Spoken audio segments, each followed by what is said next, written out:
But actually ಹೇಳಿದ್ದವರು DJ ಹೇಳಿ K J ಹೇಳಿ ವಿಚಾರದಲ್ಲಿ ಠಾಣೆಯನ್ನು ಹಾಗೆ ಮಾಡ್ತೀವಿ ನೋಡಿ ಅಂತ ಎಚ್ಚರಿಕೆಯನ್ನು ಕೊಟ್ಟಿದ್ದು. ಆ ಸಂದರ್ಭದಲ್ಲಿ ಬಿ ಜೆ ಪಿ ನಾಯಕರೇನು ಹೇಳಿದರು, ಅಂಥವ್ರನ್ನ ಬಂಧಿಸಿ ನೀವೇನು ಮಾಡ್ತಾ ಇದ್ರು ಪೊಲೀಸರು ಅಂತೆಲ್ಲ ಕೇಳಿದ್ವಿ. ಇವತ್ತು ನೀವು ಹೇಳಿದ್ದು ಸರಿನಾ, ಅದು ಹೇಳಿದೀನೋ ಇಲ್ಲೋ ಅನ್ನೋದು ಕ್ಲಾರಿಫಿಕೇಶನನ್ನು ಮೊದಲು ಕೊಡಬೇಕು ಅವರು. ಸೊ ಹರೀಶ್ ಪೂಂಜಾಗೆ ಬೆಂಬಲವಾಗಿ ನಿಂತಿರೋದು ಕರಾವಳಿ ಬಿಜೆಪಿ ನಾಯಕರು. ಬೆಳ್ತಂಗಡಿ ಠಾಣೆಗೆ ಹರೀಶ್ ಪೂಂಜಾ ಹಾಜರಾದಾಗ ಶಾಸಕರು ಸಾಥ್ ಕೊಟ್ಟರು. ಸುನೀಲ್ ಕುಮಾರ್, ವೇದವ್ಯಾಸ್ ಕಾಮತ್, ಬ್ರಿಜೇಶ್ ಚೌಟ, ಗಣೇಶ್ ಕಾರ್ನಿಕ್ ಅವರು.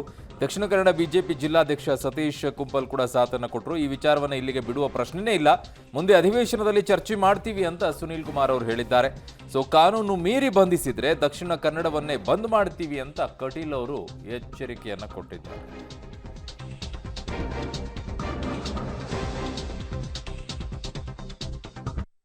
ದೇಶ ಮತ್ತು ರಾಜಕೀಯ ದ್ವೇಷವನ್ನು ಇಟ್ಟುಕೊಂಡು ಶಾಸಕ ಹರೀಶ್ ಪೂಂಜಾ ಅವರ ಮನೆಯ ಮೇಲೆ ಬೆಳಿಗ್ಗೆ ಏಕಾಏಕಿ ಪೊಲೀಸರು ಬಂದು ಅವರನ್ನು ಬಂಧಿಸುವಂಥ ಒಂದು ವಿಫಲವಾದಂಥ ಒಂದು ಯತ್ನವನ್ನು ಇವತ್ತು ನಡೆಸಿರುವಂಥದ್ದು ಅತ್ಯಂತ ಖಂಡನೀಯವಾದಂಥ ಪ್ರಕರಣ. ಯಾವುದೇ ಕ್ರಿಮಿನಲ್ ಚಟುವಟಿಕೆಗಳಲ್ಲಿ ಹೆಚ್ಚು ಭಾಗವಹಿಸಿದವರ ಮೇಲೆ ಕ್ರಮವನ್ನು ಕೈಗೊಳ್ಳದೆ, ಒಬ್ಬ ಜನಪ್ರತಿನಿಧಿಯ ಮೇಲೆ ಯಾವುದೇ ನೋಟಿಸನ್ನು ಬೆಳಿಗ್ಗೆ ಕೊಡದೆ ಏಕಾಏಕಿ ಬಂಧನವನ್ನು 150ಕ್ಕೂ ಹೆಚ್ಚು ಪೊಲೀಸರು ಬಂದು ಮಾಡುವಂಥ ರಾಜಕೀಯ ಹುನ್ನಾರ ಇವತ್ತು ಏನು ನಡೀತಾ ಇದೆ.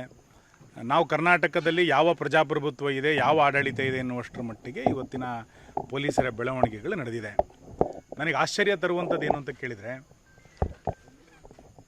ಪಾಕಿಸ್ತಾನ್ ಜಿಂದಾಬಾದ್ ಅಂತೇಳಿ ಘೋಷಣೆ ಕೂಗುವಂಥವರ ಮೇಲೆ FIR ಹಾಕಲಿಕ್ಕೆ 4 ದಿನ ತೆಗೆದುಕೊಂಡ್ರು. ಬಂಧನ ಮಾಡಲಿಕ್ಕಲ್ಲ, FIR ಮಾಡಲಿಕ್ಕೆ 4 ದಿನವನ್ನು ಸರ್ಕಾರ ತೆಗೆದುಕೊಳ್ಳುತ್ತೆ.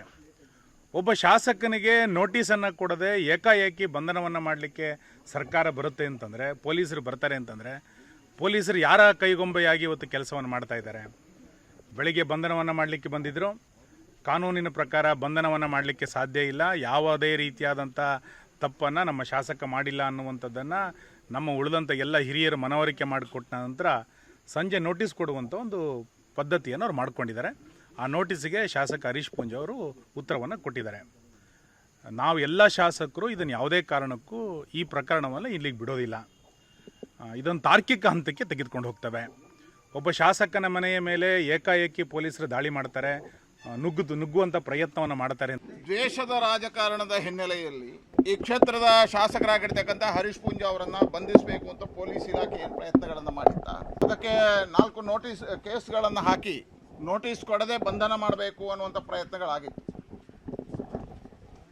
ಆದರೆ ವಕೀಲರುಗಳ ಪರಿಶ್ರಮ, ವಿಶೇಷವಾಗಿ ನಮ್ಮೆಲ್ಲ ಕಾರ್ಯಕರ್ತರು, ಹರೀಶ್ ಪೂಂಜಾ ಅವರ ಅಭಿಮಾನಿಗಳು ಈ ಹೋರಾಟದ ನೇತೃತ್ವವನ್ನು ವಹಿಸಿರೋದರಿಂದ ನಮ್ಮ ಜಿಲ್ಲೆಯ ಎಲ್ಲ ಶಾಸಕರು, ಭಾರತೀಯ ಜನತಾ ಪಾರ್ಟಿಯ ಎಲ್ಲ ಪ್ರಮುಖರು ಬಂದು ಜಿಲ್ಲಾಧ್ಯಕ್ಷರನ್ನು ಸೇರಿಸಿ ಮತ್ತು ನಮ್ಮ ಸಂಸದ ಅಭ್ಯರ್ಥಿಯಾಗಿರ್ತಕ್ಕಂಥ ಬ್ರಿಜೇಶ್ ಚೌಟ ಸೇರಿ ಮಾತುಕತೆಗಳನ್ನು ಮಾಡಿದರ ಪರಿಣಾಮ ಈಗ ನೋಟಿಸನ್ನು ಮಾತ್ರ ಕೊಟ್ಟು ಹೋಗಿದ್ದಾರೆ. ಯಾವುದೇ ಕಾರಣಕ್ಕೆ ಬಂಧನ ಮಾಡುವಂಥದ್ದಿಲ್ಲ ಅನ್ನುವಂಥದ್ದನ್ನು ಹೇಳಿದ್ದಾರೆ. ಬಂಧನ ಮಾಡೋದು